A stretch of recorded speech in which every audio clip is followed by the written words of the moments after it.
Have you ever felt like you're in a crowded room, but still completely alone?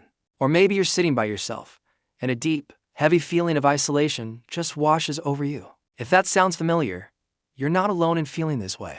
Loneliness is a universal human experience, but it's one we rarely talk about openly. Today, we're going to change that. We'll dive deep into what loneliness really is, learn how to sit with it, and discover powerful ways to move through it. So, what exactly is loneliness?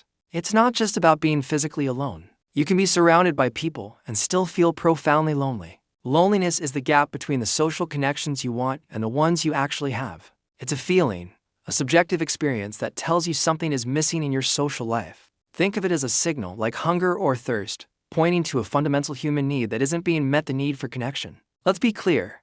Being alone and being lonely are two different things. Solitude can be wonderful. It's when you choose to be by yourself to recharge, think, or just enjoy your own company. It's a peaceful state. Loneliness, on the other hand, is a painful state of wanting connection but not having it. The key difference is choice and how it makes you feel. One is refreshing, the other is distressing. Why do we even feel lonely? From an evolutionary perspective, our ancestors needed to stick together in groups to survive.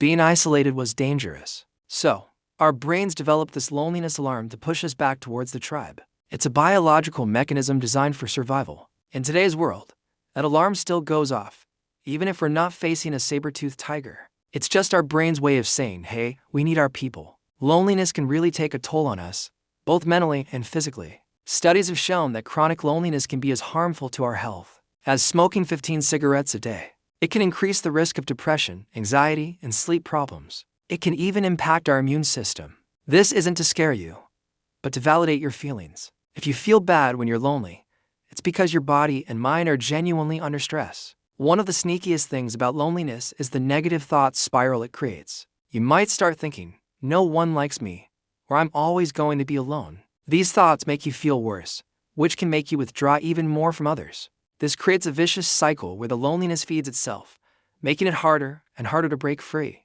Recognizing this pattern is the first step to changing it. So, how do we start to deal with this? The first and perhaps most surprising step is acceptance. Fighting loneliness, hating it, or trying to desperately run away from it often makes it stronger. Instead, try to acknowledge it. Say to yourself, okay, I'm feeling lonely right now. You're not saying you like it or want it to stay forever.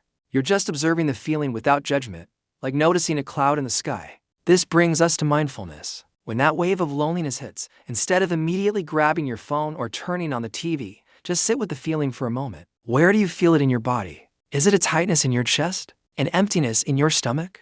Just notice the physical sensations. Breathe into them. This practice can help take the story out of the feeling and reduce its power over you. Let's challenge those negative thoughts we talked about. When your brain tells you, no one wants to hang out with me, ask for evidence. Is that 100% true? Has there ever been a time someone enjoyed your company? This isn't about forced positivity. It's about being a detective for the truth. Often, our lonely brain is a biased narrator. We need to question its stories. Now, let's look outward. A powerful antidote to loneliness is reconnecting with yourself. What do you genuinely enjoy doing just for you? Maybe it's painting, hiking, playing an instrument, or getting lost in a good book. When you're engaged in something you love, you're in a state of flow. This not only makes you feel good, but also makes you a more interesting person to be around, including for yourself. It's time to take small, manageable steps toward connection. Don't set a goal of making 10 new best friends by next week. That's overwhelming. Start small. How about a low-stakes social interaction?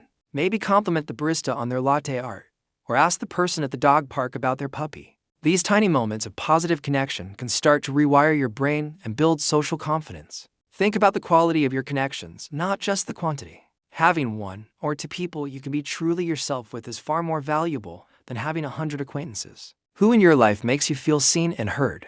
Could you invest a little more energy into that relationship? A simple text asking, "How are you, really?" can go a long way. A great way to meet like-minded people is by joining a group centered around a shared interest. A book club, a hiking group, a language class, a volunteer organization. When the focus is on a shared activity, the pressure to make friends is off. Conversation happens more naturally, and connections can form organically over time. You already have something in common to talk about. Don't be afraid to be the one to initiate. This can be scary, I know. The fear of rejection is real, but waiting for others to always reach out puts you in a passive position. Take back your power.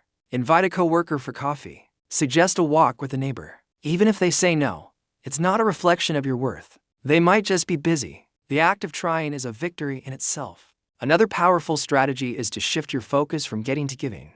How can you contribute or help someone else? Volunteering is a classic example. When you're focused on helping others, you often forget about your own loneliness. It gives you a sense of purpose and connects you to a community. Even small acts of kindness, like holding a door or offering a genuine compliment, can make you feel more connected to the world. Let's talk about online connections. Social media can be a double-edged sword.